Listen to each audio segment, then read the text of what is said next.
Assalamualaikum warahmatullahi wabarakatuh, Buya. Assalamualaikum warahmatullahi wabarakatuh. Mohon tanggapannya, Buya. Saat ini ramai orang memperbincangkan tentang komentar beberapa orang terhadap kedatangan Habib Rizik Syihab beberapa waktu yang lalu. Ada yang menyatakan ketidaksenangannya terhadap penyambutannya. Ada yang merendahkan kehabaibannya. Kemudian juga meremehkan perjuangannya. Bahkan ada juga yang mencaci atau mengolok. Mohon tanggapannya, Buya. Bagaimana menyikapi tentang hal-hal semacam ini, Buya? Terima kasih. Bismillah.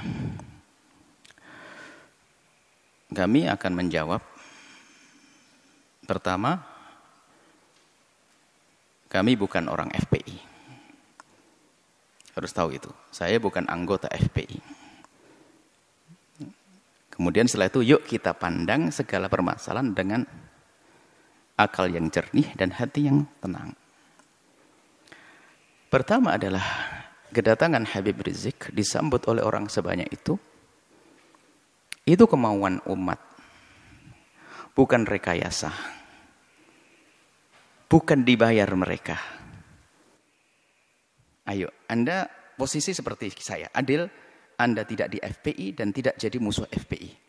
Anda berada di tengah-tengah, ayo. Kedatangan mereka, umat segitu banyak, bukan direkayasa. Bukan, kalau rekayasa mau dibayar biar datang, nggak ada. Bahkan ini masa pandemi, semua orang meninggalkan kerjaannya dengan sukarela. Maka yang harus kita pahami, ada apa di balik ini semuanya? Kerinduan kepada apa sih mereka kok sampai seperti itu? Kita jujur. Nggak perlu kita marah-marah ini. Kadang-kadang dimarahkan Habib Rizik. Habib Rizik ingin datang ke negerinya, ingin berjuang, ingin berdakwah. Bukan direkayasa kedatangan mereka itu semua. Nah ini yang pertama yang harus kita pahami supaya kita tidak suudzon ini. Enggak ada rekayasa. Bahkan yang datang itu orang rela berkorban. Kemudian kedatangan beliau adalah apa tadi, membuat kerusakan, keramaian dan sebagainya. Mari kita pandang dengan jujur juga. Kalau Habib Rizik mengadakan kumpulan, demo dan sebagainya misalnya. Jujur Anda, apa sih yang diminta Habib Rizik? Habib Rizik tidak minta pulau untuk pesta apa. Tidak juga minta jabatan jabi apa. Tapi yang diminta apa? Coba kita cari. Anda jujur sebagai bangsa Indonesia yang adil, yang jujur, apa yang diminta? Jejer permintaannya apa sih?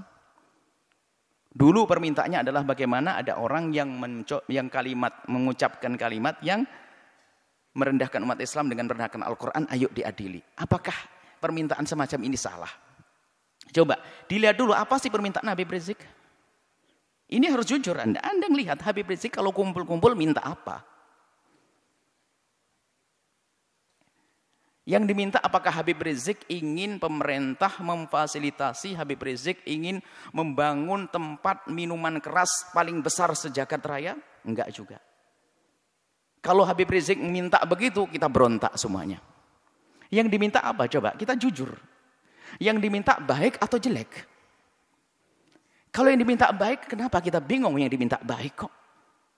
Keadilan misalnya. Harus ada misalnya menghentikan kemungkaran. Selagi yang diminta baik. Isunya yang diminta baik. Maka jangan gampang menilai orang dengan buru-buru.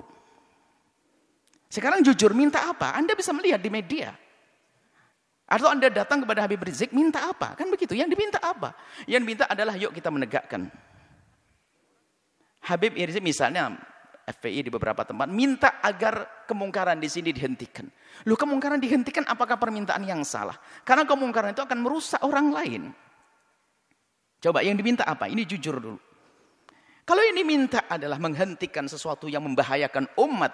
Umat membahayakan itu bukan saya membahayakan di dunia. Kita punya iman di akhirat. Yang membahayakan di dunia nggak boleh. Misalnya Habib Rizik memasang ranjo-ranjo, kita hentikan. Membahayakan di dunia. Memberhentikan membahayakan di dunia pun harus membahayakan urusan dunia. Kita wajib menghentikan. Apalagi jika yang diminta adalah menghentikan segala sesuatu yang bakal merusak akhiratnya umat. Misalnya. Dan itu memang yang diserukan adalah selama ini yang kami ketahui adalah mengajak itu. Bagaimana agar kemongakan tidak terus merebak, kemudian juga bagaimana keadilan bisa ditegakkan.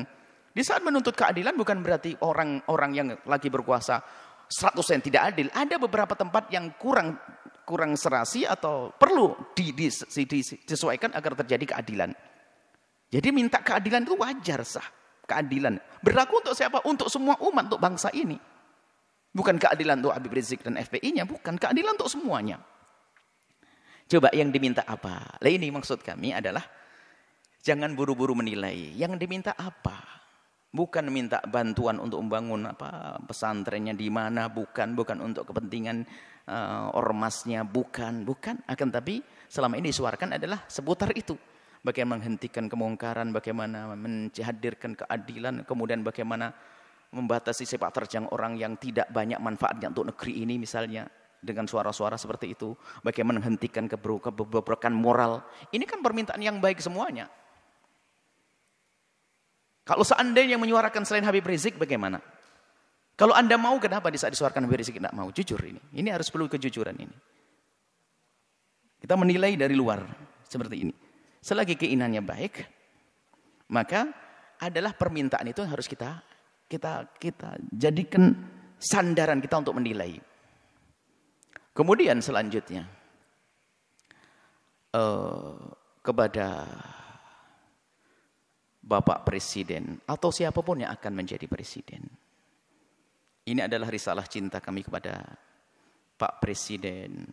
Ya kalau mendengar alhamdulillah, kalau tidak mendengar Allah berdengarkan ke hati, biarpun telinganya tidak mendengar. Atau calon presiden, ketahuilah bahwa jabatan kepresidenan itu sangat terbatas.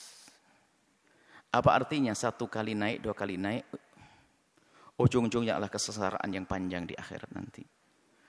Maka mumpung Allah beri kesempatan untuk naik surga tertinggi, maka hendaknya Pak Presiden atau para calon presiden itu, apalagi yang mereka adalah benar-benar ahli la ilaha illallah, termasuk Pak Presiden kami yakin ahli la ilaha illallah, orang beriman. Perhatikan keimanan tersebut. Jadikan jabatan presiden ini adalah untuk selamat di akhirat.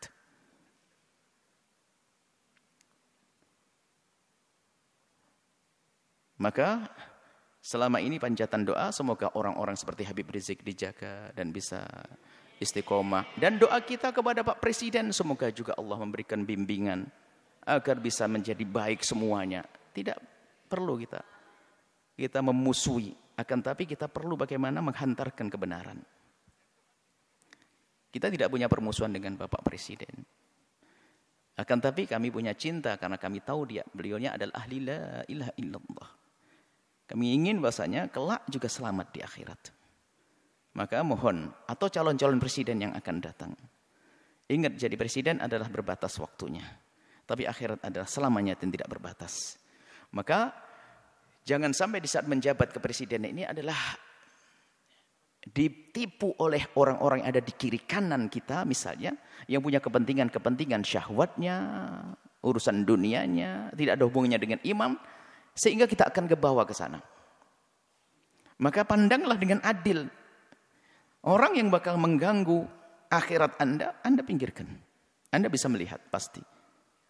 Di kalangan menteri, di kalangan pokoknya harus dibersihkan dari orang-orang yang bakal mengganggu keselamatan kita di akhirat. Kami yakin Anda ahli iman. Kami mendengar Anda jadi imam sholat. Anda juga umroh. Subhanallah. Tinggal perlu Anda mengikuti hati kecil Anda bahwasanya Anda ahli iman. Maka segala sesuatu yang bertentangan dengan keimanan Anda ini ayo diberesi, diselesaikan. Karena itu akan ada tuntutan dan tanggung jawab di hadapan Allah Subhanahu wa taala. Kemudian berlapanglah dengan masukan atau kritik dari siapapun. Maka di saat ada misalnya selama ini rame seperti tadi hubungan dengan Habib Rizik dan sebagainya. Yang diminta adalah kami yakin yang diminta Habib Rizik adalah di hati kecil Anda adalah Anda setujui. Keadilan, kebaikan dan sebagainya. Kami ingin bertemu ini maksud. Kami yakin insyaAllah. Kami yakin husnudzon bahasanya Anda orang beriman dan presiden-presiden setelahnya. Kami tidak mengarah kepada presiden hari ini. Selagi itu keinginan yang baik, ayo kita kita sambut. Dan nanti secara umum, kritik itu justru mengangkat kita. Bagaimana kita menjadi waspada. Kritik itu, kadang kita tidak bisa sadar, tidak bisa mengoreksi diri kita sendiri. Akhirnya dengan kritik itu kita bisa berbenah. Kalau tidak ada kritik kita nggak akan waspada. Seperti di lembaga begini, kalau tidak ada kritik nggak akan ada perubahan. Ada yang kritik Buya, kenapa kok begini? Langsung kita buat perubahan. Gini, menarik. Semakin banyak yang mengkritisi Anda, sebenarnya semakin besar peluang Anda untuk menjadi lebih bagus. Hanya di saat dikritiki oleh seseorang, kita lihat, kita pelajari. Lalu bagaimana? Yang mengkritik itu sendiri diajak untuk menyelesaikan bersama. Karena yang mengkritisi biasanya punya bahan, punya modal untuk menyelesaikan masalah. Seperti ini. Ini adalah kepada pemerintah. Jangan menuruti orang-orang yang hanya menuruti hawa nafsunya. Anda akan rugi. Hidup Anda berbatas. Hidup Anda berbatas. Kita tidak rela ahli la ilaha illallah di alam barzah mendapatkan seksa dan di padang mahsyar tersiksa, di akhir tersiksa. Tapi surga untuk semuanya. Surga untuk ulama, surga juga untuk presiden kalau mau. Inilah, maka kalau seandainya kesadaran semacam ini hadir, nggak akan ada ontran-ontran semacam ini. Semuanya aman tentram. Semuanya aman tentram. Bisa. Orang punya niat busuk akan terlihat begitu mudah. Apalagi sekelas presiden, sekelas pemimpin. Itu sangat mudah. Orang ini niatnya hanya kepentingan urusan ini. Kebaca. Artinya tinggal. Kalau memang tujuannya nggak benar. Merusak negeri ini, merusak bangsa ini. Amanah di hadapan Allah. Ya jangan diperkenankan orang semacam itu. Begitu. Jujur, bukan karena hawa nafsu, bukan hanya mempertahankan kekuasaan. Biarpun kita pertahankan akan berakhir ini kekuasaan. Kalau tidak kita pertahankan dengan cara yang benar. Tapi harapan kami adalah yang menjabat di negeri ini, presidennya adalah dengan Allah, dengan imannya, lalu selamat nanti di akhirat. Maka demo-demo yang selama ini Anda dengar, Anda perhatikan, Anda sambut. Sebagai seorang bapak ngayomi anak, sebagai seorang presiden, apa sih yang ayo diskusi yang baik. Seperti itu. Jadi selagi itu yang diminta hal yang baik, jangan ditolak. Kecuali dia minta jelek, minta membuat, mestinya ya harus ditolak itu. Perusahaan yang haram, perusahaan merusak, perusahaan ini, perkumpulan merusak. Ini yang harus kita tolak. Tapi kalau orang berkumpul datang kepada Anda, menyuruh, mengajak kepada kebaikan, hendaknya Anda bertanya, karena itu sebetulnya mereka menghantarkan surga untuk Anda. Seperti itu. Jadi ini kepada Bapak Presiden hari ini atau presiden yang akan datang. Semoga ini menjadi kaidah. Siapa menjadi presiden, hendaknya seperti itu. Alangkah indahnya di dunia jadi presiden, ternyata jabatan presiden ini hanya untuk melangkah ke surga. Sebab surganya presiden lebih mudah, gede banget. Karena apa? Dia punya kekuatan. Kekuatan untuk masuk surga mah gampang. Seperti itu. Kemudian selanjutnya, kepada umat semuanya, hentikanlah dengan budaya mengadu domba. Habaib diadu domba dengan habaib. Habaib dengan ulama. Ormas dengan ormas. Hati-hati, ada Allah. Jika Anda menyebarkan sebuah berita tapi niatnya jelek, ada hitungannya di hadapan Allah. Allah akan porak-porandakan di dalam diri kita sendiri. Kita tidak bisa ngancam dengan senjata. Kami hanya mengingatkan ada Allah. Kita tidak mengancam dengan apapun. Allah. Jangan mengadu domba antara habaib dengan habaib. Ulama-ulama. Kalau mengambil berita, sekiranya kalau itu maslahat Anda sebarkan. Tidak memotong omongan orang untuk diadu. Masya Allah. Khususnya para habaib adalah dzurriyyah Nabi SAW yang kita harus mencintai mereka. Apalagi menyebarkan berita-berita. Maka kepada umat semuanya, ayo ada hitungannya. Yang biasa mengadu domba, maka ketahuilah di dalam rumahnya pun pasti tidak semesra. Ingat, yang biasa menyebar berita-berita enggak karuan itu sebetulnya di rumahnya pun tidak mesra dia. Tidak akan indah di rumahnya. Dengan saudaranya mungkin rebutan waris dengan ini. Lihat, yang biasa menyebarkan fitnah begitu tuh. Yang suka nyebar fitnah-fitnah, memfitnah para habaib, memfitnah para ulama itu, kalau dilacak dalam rumahnya enggak ada mesra. Itu enggak tegur sapa sama saudaranya berbulan-bulan, bertahun-tahun mereka. Mungkin tidak akur dengan bapaknya juga. Kenapa? Hati yang kotor itu. Lihat. Menfitnah habaib. Menfitnah umat Nabi Muhammad, ngadu domba umat Nabi Muhammad saja enggak boleh, apalagi ini dzurriyyahnya Nabi Muhammad sallallahu alaihi wasallam. Kemudian Ada karena marah dengan seperti Habib Rizik, marah dengan seperti ini, lalu sampai mengarah kepada perendahan kepada nasab, innalillah. Sampai ada yang mengatakan katanya, apa betul itu turun Nabi, ayo dites DNA, astagfirullah, innalillah. Menafikan, menolak nasab yang sudah jelas semacam itu, maka itu seperti mengqadhaf, menuduh orang melakukan zina, dosa besar. Kalau sudah jelas itu nasab, sudah kita akui. Jangan mengatakan DNA-nya ini. Ada apa? Kalau kita bukan habaib, mestinya kita mencintai, bukan mengendengki dan ngiri. Enggak ada artinya. Ngiri tambah jauh. Kalau kita mencintai, kita bersambung. Beliau menjadi habaib juga dipilih oleh Allah. Bukan permintaannya. Maka kita yang mandang harus mandang dengan hormat. Adapun masalah jika ada yang kurang tepat di antara habaib salah, ya kita kewajiban menegur. Seperti kita menegur anak kita. Seperti di pondok kita ini banyak habaib, anak-anak habaib. Yang salah ya kita tegur. Tentunya dengan kasih dan cinta. Tapi kalau sudah mengarah kepada penolakan nasab, ini sudah ada kebenci dan ngiri. Ini adalah bahaya sekali.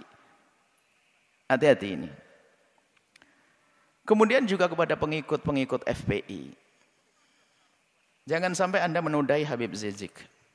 Sepak terjang Anda harus benar-benar direstui Habib Rizik dan diketahui dan sesuai dengan apa yang ada di pikiran dan hati Habib Rizik. Kita tidak ingin ada sebagian orang melakukan satu tindakan ternyata mencoreng Habib Rizik. Ini menjadi masalah. Jangan sampai tujuan Habib Rizik yang mulia, yang istimewa ini ternodai oleh kita-kita apa orang-orang yang dengan perilaku yang terburu-buru hanya mendahulukan hawa nafsu dan sebagainya. Nah ini maka di sini kita ingin bahwasanya perjuangan orang-orang seperti beliau ini, Habib Rizik ini bisa mulus, sukses. Kemudian nanti juga presidennya juga akhirnya juga sukses. Bangsa ini sukses, surgalah semuanya. Anda bercekcokan. Tinggal yang tersisa siapa? Orang yang sibuk ngadu domba, bermusuhan, caci maki dan sebagainya. Hidupnya begitu dia. Dia tidak mesra selamanya. Dan hendaknya antara ormas dengan ormas ini adalah untuk saling melengkapi. PFPI, ormas, NO, ormas. Nanti ada lagi ormas besar seperti Nahdlatul Wathon, ormas, Wasliyah, ormas. Tidak boleh jadi saling bermusuhan. Akan tapi ini adalah potensi umat Islam. Ingat, Anda punya Allah. Itu kekuatan.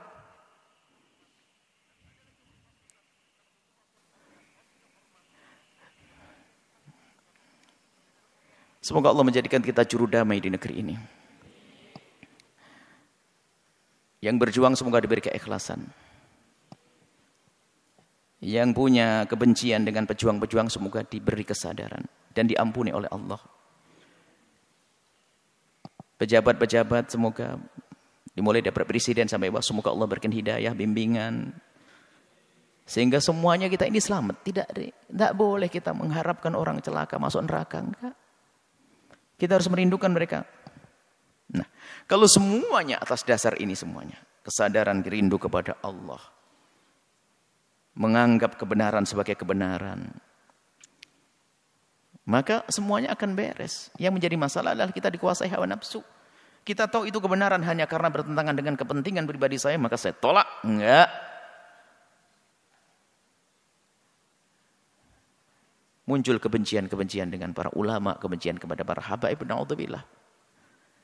Adapun orang yang membenci Islam itu memang selalu ingin merusak Islam, itu urusan mereka dengan Allah, ada hukumannya nanti di akhirat.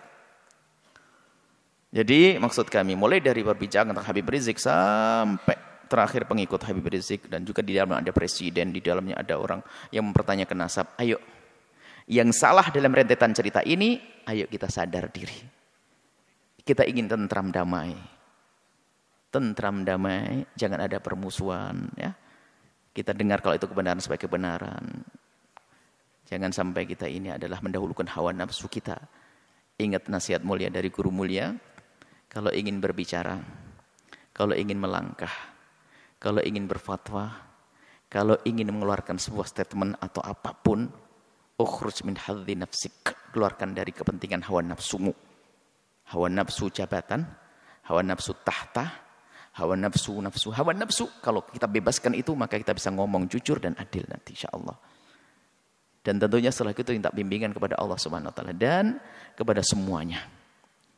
Kami mulai dari Habibana Rizik sampai kepada pengikut-pengikut beliau, Pak Presiden dan sebagainya. Kami mohon maaf sebanyak-banyaknya jika kami ngomong di apa yang kami sampaikan ada menyinggung perasaan nyakit hati.